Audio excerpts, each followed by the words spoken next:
All right, all right. So, after speaking with Ms. Caroline, of course, we decided to move forward with the partnership between NAMVETS and the VBRG group.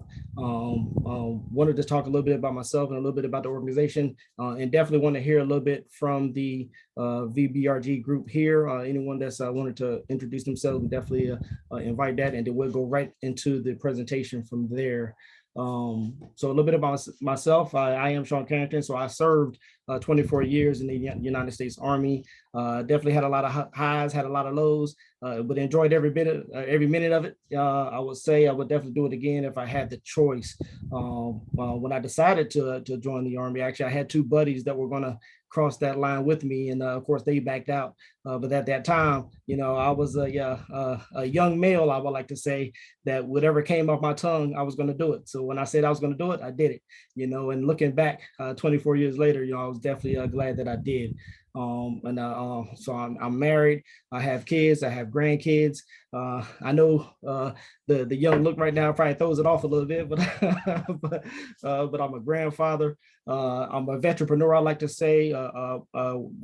While serving, I was actually creating and forming multiple businesses while I was in the military. So I think at this point now, that's kind of what I do. I own and operate multiple businesses. I'm coming to you today as the national commander for NAMVETS, which is that service is always in my blood to serve veterans and their families. What we like to say within the organizations, we want to connect the dots. I think as many programs, as many services out there, I think it's just a huge disconnect between the veteran and those programs that are already out there. And what we're trying to do is connect those dots to the veterans, just kind of be the bridge between those programs and the veterans and their families. So that's what we're doing as an organization. Dr. X, you want to say a little bit about yourself? Hi, everyone. I'm Dr. X, short for Dr. Xavier Bruce, retired Air Force Lieutenant Colonel, graduated from the Air Force Academy in 2000, started in communications and then retrained into the healthcare administration field.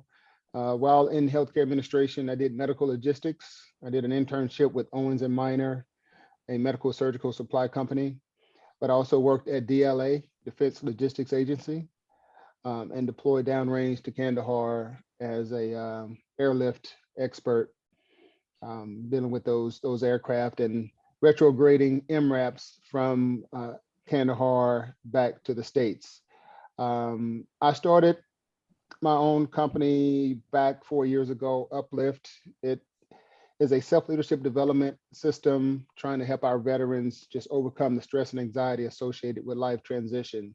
So it's about self-leadership. I tell people to inspire, empower, and uplift your damn self. Doesn't mean stop praying. Doesn't mean stop taking medication and going to therapy. It means, man, put your mask on first before you try to help anybody else. So that's me in a nutshell. Dr. X, over. Good stuff, Dr. X. I definitely appreciate that. And I think as veterans, we all understand that, so definitely you got to help yourself first, and I think that's leadership. I think leadership one-on-one. You must first be leading yourself first before you can lead others, and I think that's one of the wonderful things that we always talk about as an organization, but also in the communities that we serve. Real quick, have we had a chance to get a hold of Mr. Carl, or do we need to rock steady? We rock steady. Okay. So Mr. Carl was going to be our speaker today, talking about decision making. We're going to go ahead and move forward because I know sometimes veterans, that's also something we know how to do. We know how to adapt. We know how to grab the baton and keep it moving. Hey, and I'm Air Force. Hey, flexibility is the key to air power. Hey, that's it. Adaptability. So of course, what everyone knows that we're here today to discuss. The topic today was decision making and decision managing. I know for myself, decision making was always the first step. One of the things I share with a lot of my mentors and some of my mentees in the program is that it's easy to make that first decision, but now you have to manage the decision that you made. And I think as leaders, we all understand that. It's easy to say, let's do it, and then everybody's looking around now, okay, now what are we going to do? So, and I think that's key. And that's one of the things that we was going to talk about today. So give me a quick second. Let me switch over from this screen. Yeah, and Sean, while you doing that, hey, we're going to tag team this thing, brother. Hey. Okay. So sounds good. As you're pulling that up, decision making is very important in terms of making a command decision when you don't have all the information. We have imperfect information. A lot of times we don't have everything that we need to just have a perfect outcome. But I forget who said it, but there's no such thing as a perfect plan. You have to take a plan that might work and make it work. So I don't say have a good weekend. I say make it a great weekend. Have a great day? No, make it a great day. And that's what we have to do at times. We have to consider others in our sphere of influence, our spouse, our children, our coworkers, our boss, our direct reports. But sometimes at the end of the day, we have to make an informed decision and do the best we can to consider everyone, but command decisions are important at times. So over to you, Sean. All right. So the slide that we was going to present to everyone today, of course, was going to be on decision making. So slide 2, trust in the Lord with all your heart and do not lean on your own understandings. I think what that scripture spoke to me was, of course, sometimes we want to be in charge, but we're not in control. And I think sometimes if we understand that, I think sometimes it releases a little bit of pressure off our shoulders, as leaders. I know as leaders throughout the organization, both ours and UPS, I know everyone kind of wants to be in that control, and some things happen. I'm sure that throughout the month, you have things that happen that are outside of our control. Sometimes do we get upset about it, or do we figure out a game plan of how to move forward with it? And I think that's what's important for as leaders. Sometimes we got to adapt to it and then move forward and don't react to the situation at hand, but also understand that sometimes that I'm in charge of the situation, but not all times am I in control. So decision making, the act or process of deciding something, especially with a group of people. Within UPS, I don't know if anyone wants to speak on this. How do you guys normally make your decisions moving forward on some of the execution of some of the objectives that you have to do? I don't know if it's monthly, quarterly, annually. How do you guys do that? Do y'all normally try to meet, have weekly meetings? Do you have monthly meetings or anything like that? Anybody want to?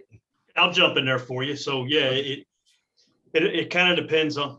Hold on, I didn't do that right. So Troy McCullum, UPS, 25 years, Air Force, 93 to 97, worked on F-15s. So I know about the air-to-air.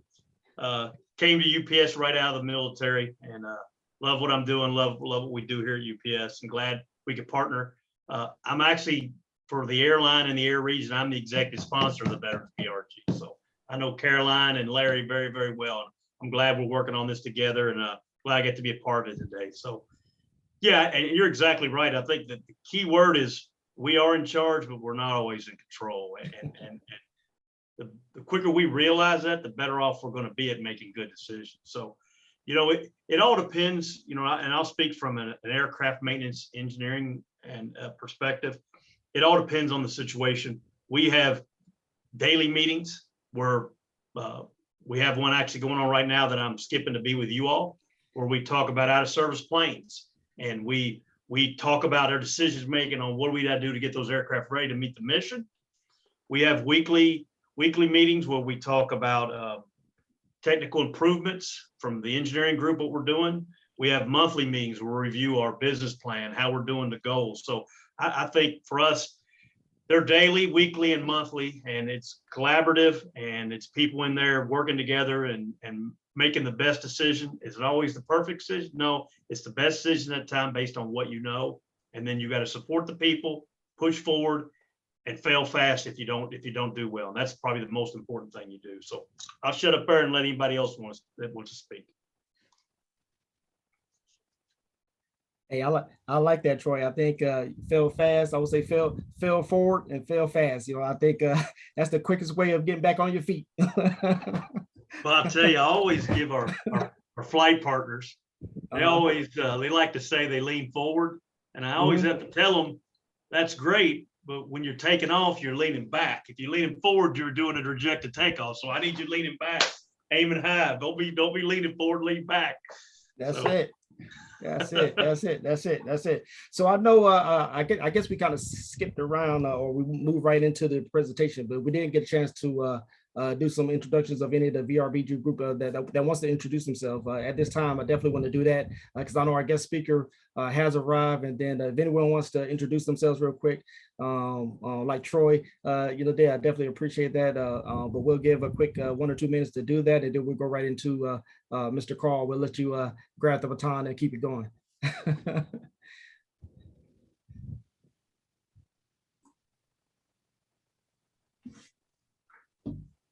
Are you ready for me? Yep. I guess we'll move forward. Yep. We'll go ahead and move forward. Okay, outstanding. You're going to control the. Okay, great. I will. Okay, so my name is Carl Sharpers, and hopefully I've been introduced. Sorry, I'm a little bit late. I got my times mixed up. I'm sitting up here waiting, and then Dr. X said, "Oh no, I hate being late." Anyway, so we're going to talk a little bit about decision making. And one of the things about decision making is we are always making decisions. I mean, it's part of what we do. It's a daily occurrence. So, and if you look at the fist there, it's a multicolored fist of decision making. And in the military, you have a lot of different people with different backgrounds doing different things, a lot of variety, right? So that's kind of what that is symbolic of. If you could hit the next one, Sean. So I always like to start with the word. And so this is Proverbs. Trust in the Lord with all your heart. Do not lean on your own understanding. In all your ways, acknowledge him, and he will make straight your paths. So part of making decisions is we don't know everything. So we got to use wise counsel to get good decisions. So to me, that's what that symbolizes. Okay, next one, please, Sean. So I always go to Google or either Webster to say, what is decision making? So we're all on the same page. The act or process of deciding something, especially with a group of people. Okay, next one, Sean. So I like to start from the beginning. This is a picture of my mother's family. She grew up in Danville, Virginia. She was the daughter of a Virginia sharecropper. In the picture to the left, you see my granddad to the right. My mother is next. I'm holding her hand, and then grandmother, uncle, and aunts, and my little brother, okay? So my mother had to make a decision. She grew up in Danville, Virginia, 16 years old, 8th grade education. She made a decision on should I leave where I am and go someplace else, or should I stay? So she looked at the options, she weighed it, so she got the information. So she lived with a friend in Washington, D.C., got on her feet. I don't know how she developed the skills that she developed, but she could cook, she could clean, she could take care of young people. She was a continuous learner. She became a seamstress. She became a decorated cake maker. But that was a decision that she made at an early age to leave the environment that she was in and go to Washington, D.C. to try to make a for herself. And that's actually where she met my dad. Next picture, Sean. So my dad grew up in Orangeburg, South Carolina, okay? And he was watching a movie one day. And back in the day, the movies used to have advertisements. And one of the advertisements was a sign that says, "We want you." And it was a Marine on a tank. So he said, I want to be a tank driver in the Marine Corps, right? So he enlisted in the Marine Corps. Now, this was right after Roosevelt integrated the Marine Corps. So he was one of the first Blacks to integrate the Marine Corps, the Muffled Point Marines, right there in Jacksonville, North Carolina, right? So his decision was, should I stay where I am in Orangeburg, South Carolina, or should I go to the Marine Corps where I didn't know what was going on, right? So he assessed the situation. He says, I'm going to go for it. The Marine Corps during that time period was, it was only a couple of jobs that he could do as a Black Marine. One was he could be in the depot company, which means he could haul logistics, or the other one was the ammo company where he could handle ammunition. So those are the only two options he had. He said that when he entered the Marine Corps, half of the, now it was segregated, so it was all Black Marines, half of the Marines that he was in boot camp with could not read. So the ones that could read helped them read so they could learn their general orders. But that's some history. So he decided to do that, entered the Marine Corps. And then he decided to move to Washington, D.C., which is where he met my mother after he got out of the Marine Corps. And that's a picture of me in the middle, and then my son, Carl III, on the right. Next picture. So my dad, we were in Washington, D.C. That's where I grew up. Everybody looked like me. He decided to move us to Spotsylvania, Virginia, where nobody looked like me, during the same time period as the movie Remember the Titans. So that was part of what, so he made a decision to do that. He wanted to get us out of the city, get us into the country. He weighed the situation and decided to make that move. Now, so I go to Spotsylvania High School. I was the only one in my class, in most of the classes that I was in. The individuals that didn't want me to be there. I learned a lot about mental toughness. But one of the decisions that I made was to go out for sports. So I went out for baseball and I went out for football. And my high school coach, who was the third most influential person in my life, sent the recruiter to my high school to recruit me to play football at the Naval Academy. And I didn't know what the Naval Academy was, and it was only 90 miles up the road. So this is during Vietnam. I graduated from high school in 1971. So myself and two other classmates were called to the office. We don't know why we're called to the office. In walks this guy, 6'3", 230 pounds, blue suit, white shirt, white cover. He says, I'm from the Naval Academy and I want to recruit you to play football. The other two guys walked out. They said, we're not going to Vietnam. I was the only one that stopped and listened because my dad said, never turn down an opportunity that you haven't been offered. So I made a decision to apply to the Naval Academy. Nobody else was knocking on the door to give me an education. It was kind of free, but I tell it now where it's a at the time it was a $250,000 education, and they take it out of you behind a nickel at a time. But I didn't know that at the time. So I applied to the Naval Academy and could not get in because I was not academically competitive. So they offered to send me to a prep school in Harlingen, Texas, called Marine Military Academy, and that's where I learned to study for the first time. But that decision in itself was very transformational. I go to prep school and study, enter the academy, I apply and get accepted. That was a transformational decision for me to enter the Naval Academy. It exposed me to some things I'd never been exposed to. Now, my high school coach, who was the third most influential person in my life, gave a talk when I went out for football for the first time that I'll never quit. He said, you got your pads today. If you don't want to play, turn them in, no harm, no foul. But if you come back, hey, I need you to stay until the end of the season, because quitters never win and winners never quit. He said, if you quit my football team, you might quit school. You quit school and get married, you might quit your spouse. Kids, you might quit your kids, because once you quit the first time, it's easier to quit the next time. So I developed the mindset that I would never quit. So I played, did not have fun my first year. Fast forward, my senior year, I'm the most valuable player of the football team, and I get recruited to the Naval Academy. That never would have happened if I did not make that decision to apply and or go to the Naval Academy. Next one, please, Sean. So I entered the Naval Academy, and that's top left-hand picture. That's my my classmates, the freshmen in my company.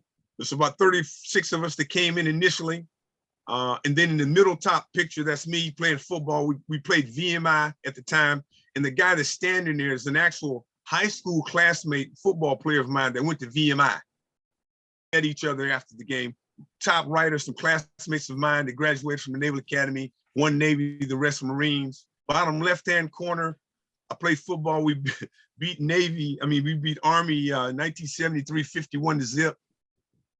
The picture in the bottom middle is myself and a classmate of mine. He's a retired 4-star general, guy named John Allen. And behind him, or behind us, is a picture of the admiral who played basketball for San Antonio and graduated from the Naval Academy. Bottom right is myself at the Naval Academy for induction day. So I'm at the Naval Academy, and I have to make a decision on, what's going to be my military occupational specialty. So I said, I think I want to go into the Marine Corps. Not only do I want to go in the Marine Corps, I'll become a pilot in the Marine Corps. Next slide, please, Sean. So I decided to go into the Marine Corps and become an aviator in the Marine Corps. So I get into flight school, ground school. The first day they tell you this: attrition rate is the attrition rate is 66%. So only 1 out of 3 graduate. I look to the left, I look to the right, I said, y'all not gonna make it, because I'm gonna be here because Coach Sparks says quitters never win, and winners never quit. So I'm matriculated through flight school with the mindset of never quitting.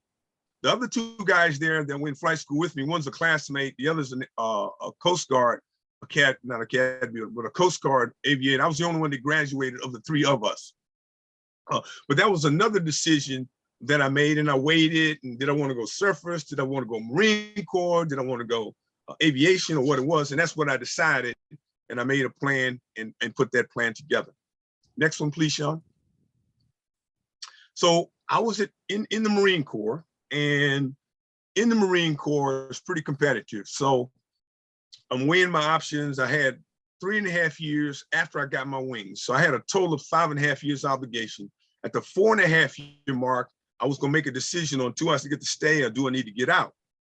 For me, one of the things that weighed on me was, all it took was 1 bad fitness report in the Marine Corps for you to mess up your career. And, you know, I was one of those guys, I don't want that to happen. So I felt it was a pretty high probability that somebody somewhere would give me a bad fitness report and I would have to stay in and not, anyway. So I said, you know, what I'm gonna do is I think I'm gonna get out, because at least if that happens, you know, I don't have a 3, 4, 5 year obligation. That was my mindset at the time, right? I decided to take a look. I interviewed with several companies, and the company that attracted me the most was Procter & Gamble. Procter & Gamble, Fortune 500 company. The location was Albany, Georgia, Southwest Georgia. The plant was founded in 1971. In 1981, well, in 71, the leadership said, we're going to hire the same multicultural mix as the community. So when I got there in 1981, 40% of the technicians were African-American, 20% of the managers were African-American, and 20% of the managers were women, unheard of in Southwest Georgia in 1981. So it was a rich environment to really understand and learn about diversity, equity, inclusion, because before the name came up. But what I saw was, which was the same thing that I saw when I integrated school. Everybody wants the same thing. They want to be loved. They want to be loved. They want to be respected, and they want to be successful. I don't care what color you are. I don't care what your nationality is. Everybody wants the same thing. So when I was at Procter & Gamble, and there were people that grew up on one side of the tracks, another group of people that grew up on another side of the tracks. But when you spend hours and days and months and years with people and you get to know them, all those stereotypes that you grew up with disappear. Just like in the military, if you're in a foxhole with somebody, or you're in a room with somebody, or you're on a mission with somebody, you know, and you get to know them, if any stereotypes you got, they disappear because you got one mission and you're all in it together. But I learned a lot about organizational development, team building, strategic planning, in an environment that was a high-performing work system.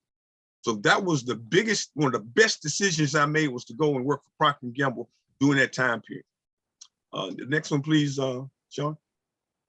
So I'm at Procter & Gamble. I worked in the plant for 5.5 years. We started up Pampers, we started up Loves, we started up several other products. I was there for 5 years, got a position in Cincinnati, Ohio at corporate headquarters. And then I'm getting kind of antsy because I applied for a position in marketing, got turned down, kind of pissed me off. And I said, you know, I'm gonna do something else. I'm better than that. So Frito-Lay comes to calling. And Procter & Gamble is a very paternalistic organization. In other words, they hire from, they promote from within. Frito steals people from Procter & Gamble, Colgate, Palmolive, give you some money and say, go make it happen, right? So Frito was a organization that was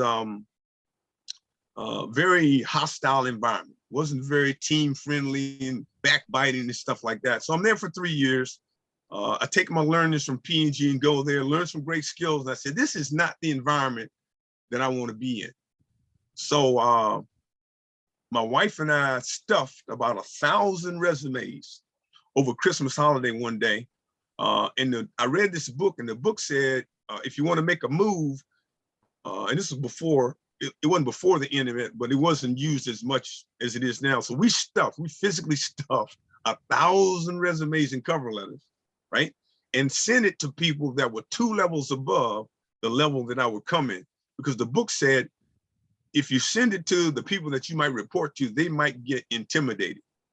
So if you send it to the person 2 levels above, which is actually the person that's going to hire you, then it's a high probability that you'll get a look, as opposed to sending it to HR or someplace else. So that's what I did. So over time, we got some looks, and got an opportunity with a company in Topeka, Kansas, called Hill's Pet Nutrition. If you could flip the thing, Sean.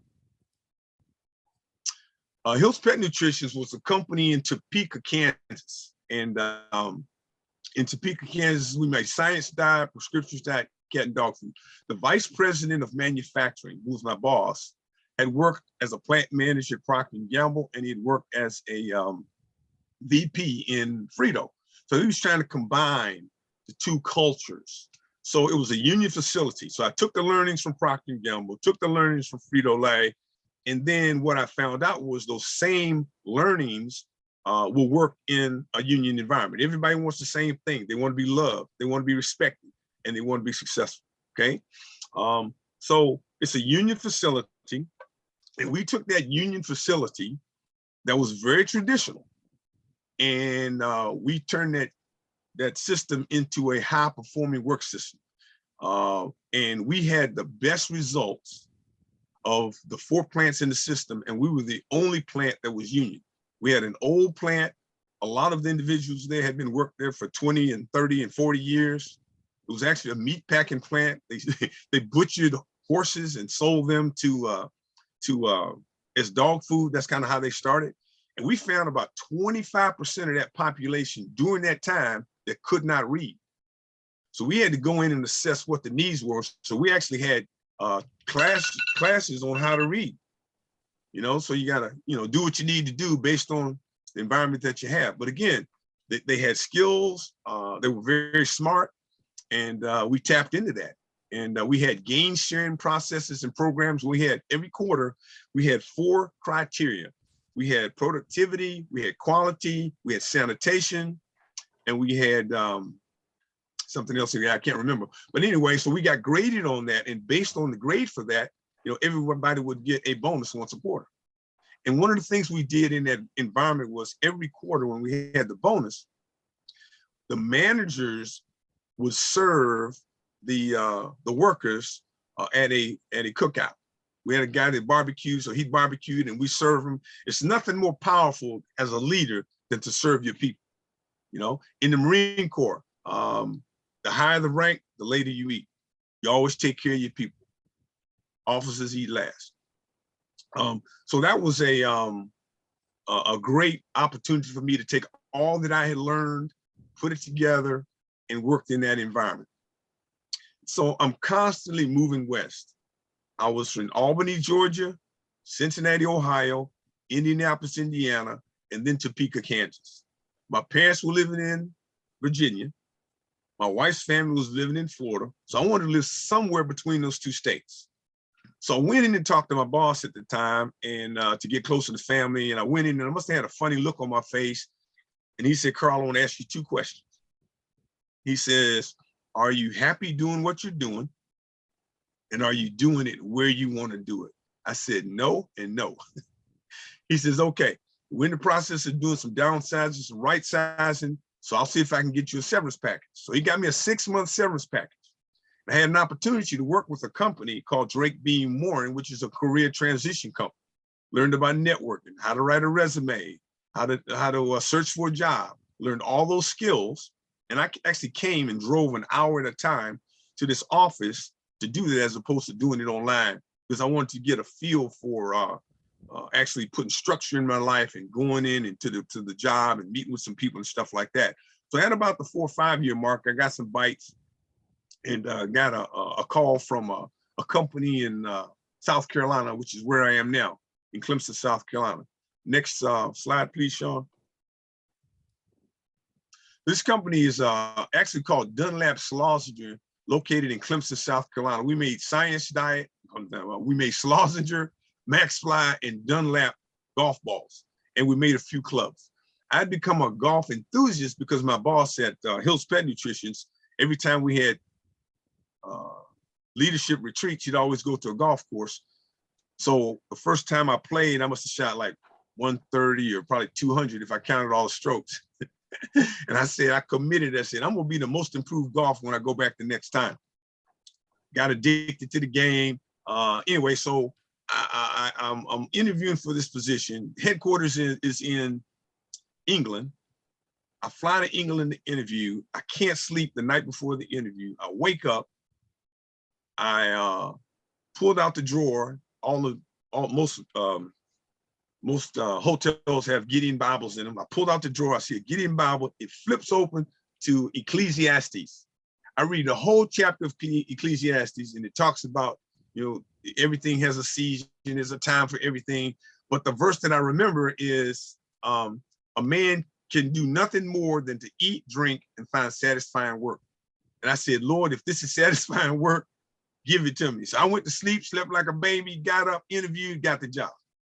So the position, again, was in Clemson, South Carolina, Northwest South Carolina. I get there, and after about 6 months, it's clear that it's not really what I thought it was going to be. My boss and I agreed to disagree. I get a call from my administrative assistant, and the administrative assistant says, the Eagle has landed. The Eagle was my boss in England. I wasn't expecting it. A guy named Stan. So I called my wife and I said, Jackie, Stan's in town. I was not expecting him, but don't worry, God will provide. So sure enough, that day, Stan rolls in there with the HR manager who I developed a great relationship with. And they say, my boss says, you know why we're here, right? I says, no, I don't. He says, well, things aren't working out. I says, I agree with that. So he says, so we agreed to disagree and decided to part ways, right? So sometimes you make decisions, and sometimes you have people that help you make decisions. It's one of these deals where somebody helped me make the decision, but I was miserable in the environment. So now I'm in the right location, but I don't have a job. So I said, okay, so what am I gonna do? Am I gonna work for somebody else, or am I gonna work for myself? I did a little bit of both for about a month, and I said, you know what? I need to pick one and go at it. I said, I'm gonna step out on faith and I'm gonna do my own thing. I said, what can I do? I said, I can speak, I can do business consulting, I can do executive coaching, I can do strategic planning. And I said, I can do these. And I knew at that point in time, if I had a computer and I had my phone, I could get some business if I had some relationships. So that's pretty much what I did. Tapped into my relationships, ran into a guy that worked for Michelin, who was a 1975 West Point grad. He gave me some work with Michelin. There's a guy that I met in Indianapolis, Indiana, who worked for GlaxoSmithKline, tapped into him. He gave me some business. So I had, higher education, nonprofits, as well as some profit companies. And I just started, doing the work. And while I was working for Colgate-Palmolive in Topeka, I was sent to the Center for Creative Leadership in Greensboro, North Carolina, which is one of the top non-academic leadership schools in the country. And I learned how to do some coaching and leadership development experience, or learning, went through a program called the Looking Glass Experience. First time I'd ever got got accurate, timely, and useful feedback. So I go through the process. I talk to the ladies who run it after I get done. And I said, I'd like to be an adjunct facilitator here. She said, really? She said, I think you'd be a good one. She says, if you can come back 3 times a week at a time and train with a lead facilitator, I'll certify you. So part of my developmental plan was to get certified. So when I got to South Carolina and I didn't have a job, that was one of the things I could do was, become an adjunct there. So that's one of the things that I did. And I, learned some great things there. Flip the next one, Sean. So about 5 years ago, I did some training in speaking. And one of the things they talk about in speaking is if you speak, if you have a book, it kind of gives you more credibility. So I was debating on writing a book, and it was intimidating because how do I make it flow? Is it grammatically correct? Does it make sense? What people read? So I had all these issues and stuff in my head, right? So my daughter, who at the time was 26, gave me a call one day and she says, "Dad, are you serious about writing your book?" I said, "Yeah." She says, "Are you committed to writing your book?" I said, "Yeah." She says, "Well, if you're committed to writing your book," she says, "I found a book coach and I'll pay for the services up through the manuscript." So with that, it took away all the excuses, and I contacted the book coach. The book coach says, "What I want you to do is I want you to think about the titles of the chapters that you want to write and just start brainstorming and writing it down. Just let it flow." So that's what I did. Send it to her. She says, "What about this? I have a question about this." Back and forth for about 4 months, and it was pretty much done.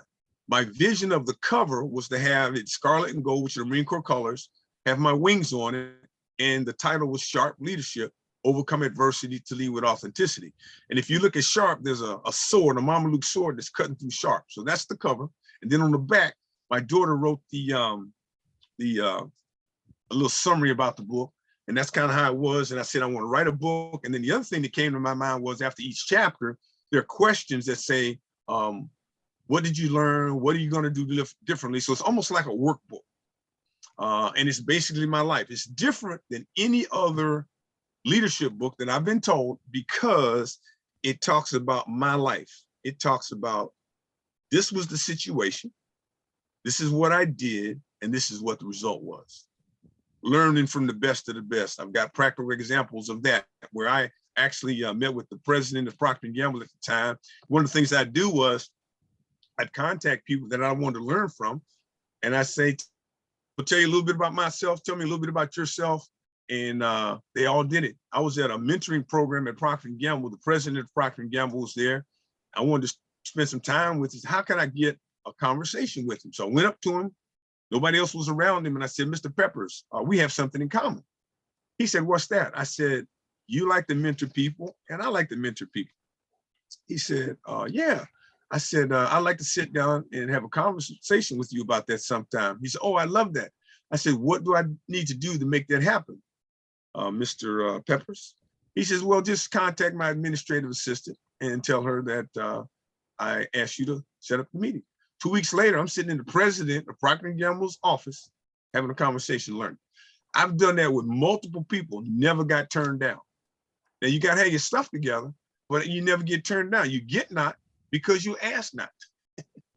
So that was one of the things that's in the book. I call it a manual for overcoming adversity in any environment, in any stage of life. On the bottom left is a book that a guy that I went to the Naval Academy with, he was a quarterback my sophomore year, he was 2 years ahead of me. And he wrote a book called The Excellence of Leadership. And I have a chapter in that one. So that's what that book is. Bottom middle is myself and my daughter. She's holding my book. I'm holding her book. About a year or two after I wrote a book, she wrote a book called Build, Dream, and Repeat. And then on the right-hand side, there was a book that I read when I was at Procter & Gamble. Floyd and Jackie Dickens is the couple, but Floyd was the third African-American hired by Procter & Gamble. And he wrote a book about his learnings while he was at Procter & Gamble. So I got to meet them. They became mentors of my wife and I while we were in Cincinnati. But that's kind of what that is. Next slide, Sean. So one of the things that I've chosen to do is I've chosen to serve. So on the left-hand side is a guy that retired, not retired, he retired from the Marine Corps after 17 years. He got out of the Marine Corps with post-traumatic stress disorder, became a substance abuser, then he became homeless. Now he runs a shelter for homeless veterans. He said my book's the first book he ever read from cover to cover in his life. But I did a Bible study with a homeless transition business nonprofit that he did for about 2 years. And it was very transformational. And what I found was everybody has a story, and it all goes back to childhood. The one in the middle is the 4-star general over Space Force, General Raymond. Had a chance to meet him because I was for 161 days. I was the interim director of military veteran engagement at Clemson. And he's a Clemson grad. So he was there and I got a chance to spend some time with him. Top right are some homeless people that we fed. Bottom left is an organization called Vets Helping Vets near where I live. There's about 125 veterans, mostly Vietnam era veterans, that meet every Wednesday from 9:30 to 11:30 and to share. You know, one of the things you'll find is, you know, it's nothing like a vet. So that's like a therapy session for them once a week. And I'm actually on their board. Bottom middle is a midshipman that I met a couple of years ago when I went to the Naval Academy. Bottom right are some teammates of mine. One of my classmates was an All-American and his jersey was retired in Annapolis. And I got an opportunity to go up there to participate in that. Next one, please, Sean. So the left and the right are two pictures when I was the commencement speaker 2 Mays ago at Marine Military Academy, where I went to prep school. Again, serving, giving back. That's what that is. And then in the middle is a military high school in Camden, South Carolina that I spoke at. Bottom left are some Navy reservists that I spoke to. And bottom right is the 1940 high school reunion that I went to. So those are some of those individuals. Next, please. So one of the things that I think is important is relationships. Is have relationship and keep relationship. So these are 43 Black graduated with me from the Naval Academy. The first African-American to graduate, the first African-American to enter the Naval Academy was 150 years ago. The first one to graduate was 1949, a guy named Wesley Brown. But anyway, so I keep strong relationships with those individuals. We got generals, we got football players, track stars, baseball, basketball, fencing, captains, admirals. Anyway, so I'm very close to those individuals. Next slide, please. And these are some more pictures of some of my friends. So top left, there's a guy that did not graduate from the Naval Academy 75. He became very successful. He has a beach house in Delaware. So the class of 75, 76, 77, we go up there about once a year and just shoot the breeze and hang out. And then top right are some of my classmates at a reunion. Bottom left is a friend of ours that graduated a year before he was deceased. We all went to his funeral. Bottom middle is my 45th reunion at the Naval Academy and some of my classmates. And then the bottom right is a book that was written called Blue, Black, and Gold. And it's a chronology of the 1950s, the 1960s, 1970s, 1980s, 90s, and 2000s. And it talks about the people of color that were there during that time period. Next one, please. This, I had an opportunity. My coach was George Welsh. And George Welsh died about 3 years ago. And there was a memorial service for him at the Naval Academy. On the left, there's Bill Belichick. Bill Belichick's dad was a coach at the Naval Academy for 40 years. And I didn't realize the connection until Bill Belichick won his first Super Bowl and I saw his dad on the stand for the celebration. That's when I made the connection. And in the middle is, that's the Tiger from Clemson when I was working there doing my thing. And on the right-hand side, that's Roger Staubach in 1963 Heisman Trophy winner, graduated from the Naval Academy. But those two, Bill and Roger Staubach, were both at this memorial service, then celebration that I was at. Next one. So this is a simple decision-making process that I went over. But before I go over that, I'm going to talk about this. I talked about relationships. I showed you some pictures of people that I stay in contact with. December the 23rd, 2010, I went in for a routine colonoscopy. Doctor says everything looks good. Came home with the visit my wife's family in Florida. My stomach starts hurting. I go back to the doctor. Doctor gives me some pills. Nothing changes. Go back, get some more pills. Nothing changes. Go back to the doctor. He finally says, well, I'm going to do an x-ray of your stomach. So he does an x-ray of my stomach. He says, I see lymph nodes. I see enlarged lymph nodes in your stomach, right? I'm going to refer you to an oncologist. That was the first time I heard the C word. So I did a bunch of tests. We're talking CAT scan, PET scan, blood work, bone marrow, did all kinds of tests. It took about 2 months. It seems like it took 2 years, right? So after they did all the tests, I was diagnosed with stage 4 non-Hodgkin's lymphoma, which is a type of cancer that manifested itself in my stomach. When I was diagnosed, I looked like I was 6 months pregnant, sunken in face, sunken in arms, sunken in legs. I looked like one of the starving kids from Africa, right? When I was finally diagnosed. I went into the, to meet with the navigator or the caseworker. My wife was crying and I'm talking to her and she says, Carl, you can beat this thing, but you got to have a positive attitude. So what kicks in? Quitters never win, winners never quit. So I got a plan, a very comprehensive plan. I did several things during the process. Several people poured into my life. One of them was a breast cancer survivor that talked to me about her chemo walk. So every day I walked, even when I was going through chemo. While I was walking, I would say one of 3 verses, the Lord's Prayer, the prayer of Jabez, or the 23rd Psalm to get the negative stuff out of my head. So I did that over time, and 6 rounds of chemo, 3 weeks apart, a combination of 4 drugs. The only one I remember is the one they call the Red Devil. That's the one that takes your hair out, right? So after 6 months and all that chemo treatment, I was diagnosed cancer-free, right? That never would have happened if I had not said that I would, had that mindset. But the other thing that happened while I was going through that process is a classmate of mine sent me a book called I Choose to Fight by a guy named Tommy Harper. Tommy Harper was a freshman when I was a sophomore at the Naval Academy, 6'3", 230 pounds, tight end. His freshman year, he was diagnosed with testicular cancer at the age of 19. He was given a 6% chance to live 6 months. So I'm reading this book about Tommy Harper while I'm going through my cancer journey.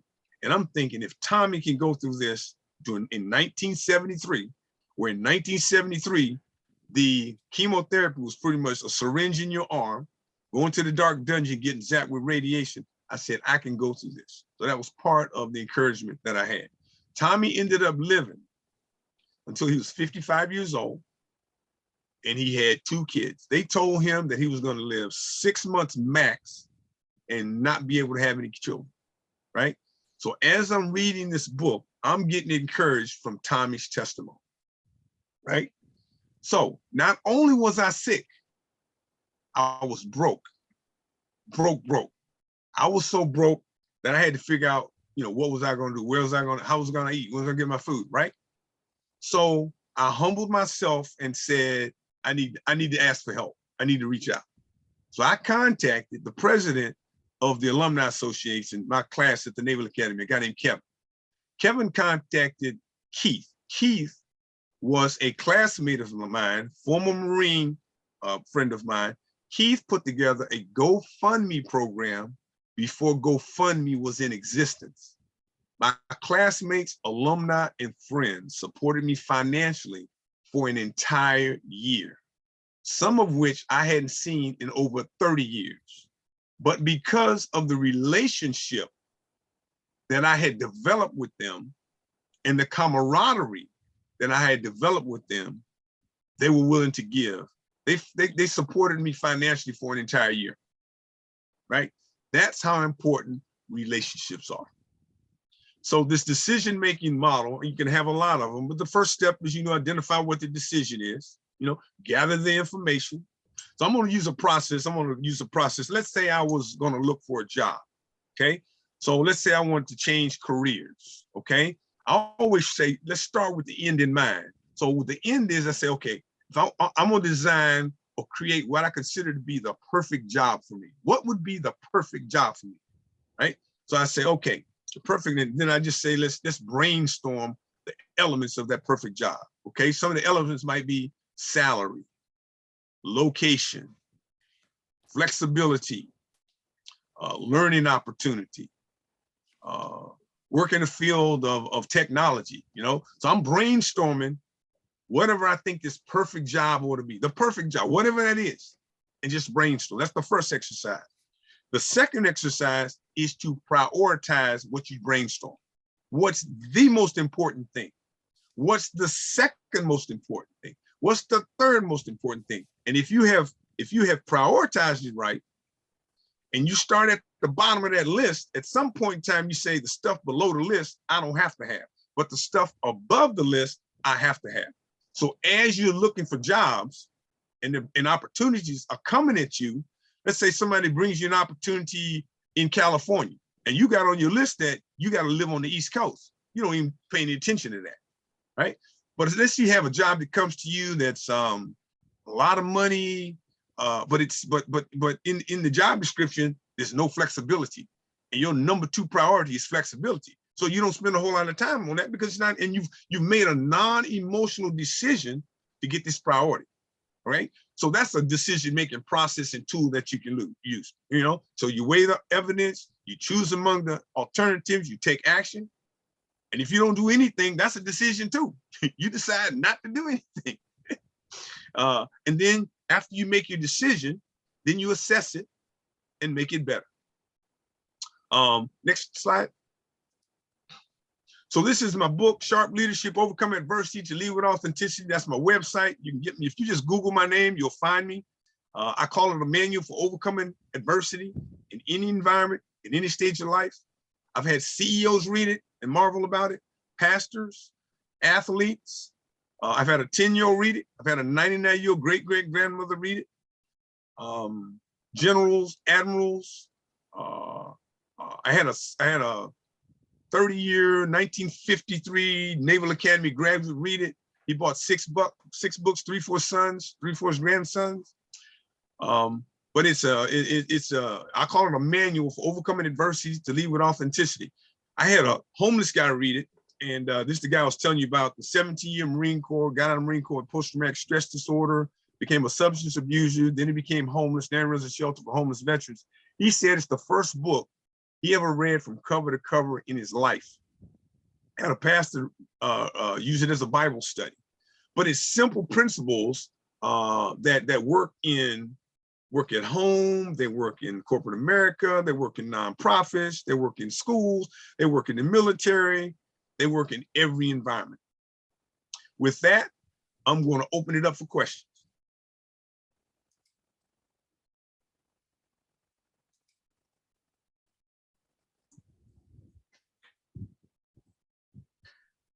I don't have any questions, but that was an amazing story. And thank you so much for sharing.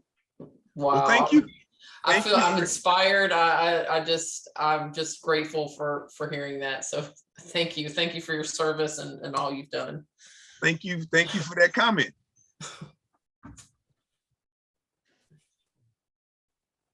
As always, Carl, you do it, man. You do it the best in terms of sharing your story and walking us through your basically your victim to victory story, you know, the way you've come through, you know, the military, Naval Academy, the trials and tribulations. And I mean, I'm sure those of us on this call, we picked up on some things that will help us kind of inspire ourselves to move forward and not give up and not quit. So I appreciate it. Thanks. Appreciate that, Doc. Yes, sir. Yeah, I'll probably echo a lot of what Dr. X just said. I think listening to your story from beginning to now, you know, what it spoke to me was that life is always a series of decisions, you know. So not only do we make those decisions, but we have to take action on those decisions. And I think every leader or every person goes through that and has to experience that probably every day. You know, I think every day we're making decisions, you know, and so your life journey, your story that you shared with us actually, you know, showed the many decisions that you had to make throughout your life. And I'm sure each one of us here on the call today can probably speak to those very truths that you laid out, you'll say, in their own journeys, you know, going from where we started to now, what those decisions done, you know, both good. Well, I won't say good or bad. I would say both positive and maybe not so positive. I think so. Definitely appreciate that, Carl. You know, and thank you for everything that you've done too. Well, the other thing that I found also, Sean, is I've run into some bright people, right? I mean, and one of the things that I've seen sometimes is, let's say you have a person that's very bright, that can do a lot of different things, right? They you know, they're good at technology, they're good at math, they're good at history, they're good at English, they're good at everything, they're just good at everything, right? But sometimes those individuals have a difficult time making a decision. And sometimes you got to make a decision, you know, so a lot of times you'll have people that are very, very smart and can't make a decision, deer in the headlights, so they don't make any movement, you know? Right.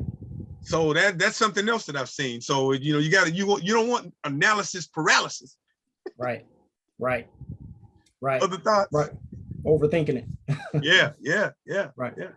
Yep. Overthinking it. You know what I'm saying? Mr. Troy, I see you agreeing. You know, have you had those experiences within your organization? I think I've worked with many organizations, and I'm sure sometimes I'm in some of those meetings where we're overthinking the issue. You know what I'm saying?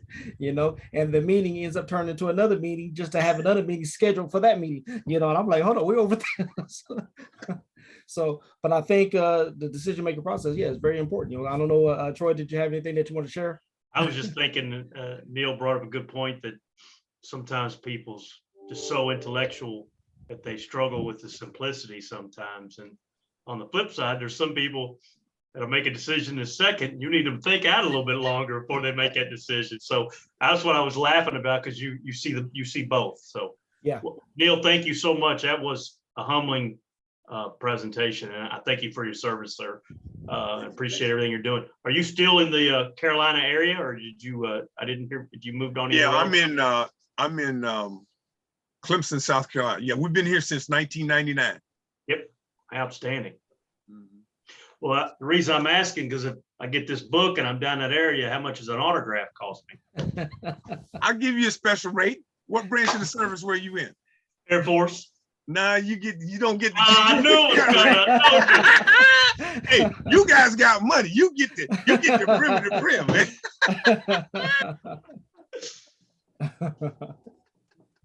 Thank you, Neil. That was awesome. Appreciate the time. All right, thank you. Well, look, if does anyone have any other questions or comments they would like to make before we wrap it up?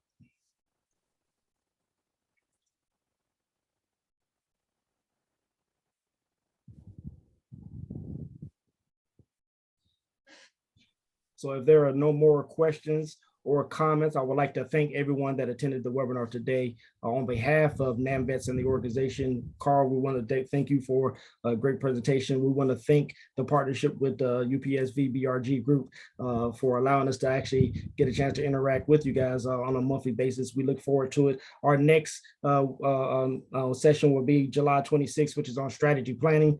So we're definitely excited to see that and hear that, and look forward to seeing, you know, all the veterans within the organization next month. Definitely want everyone to have a great day. I appreciate it. NAMVETS out. Thank you so much. Have a good day. It was awesome. Thank you. Thank you, everybody. Thank you. Reach out to me.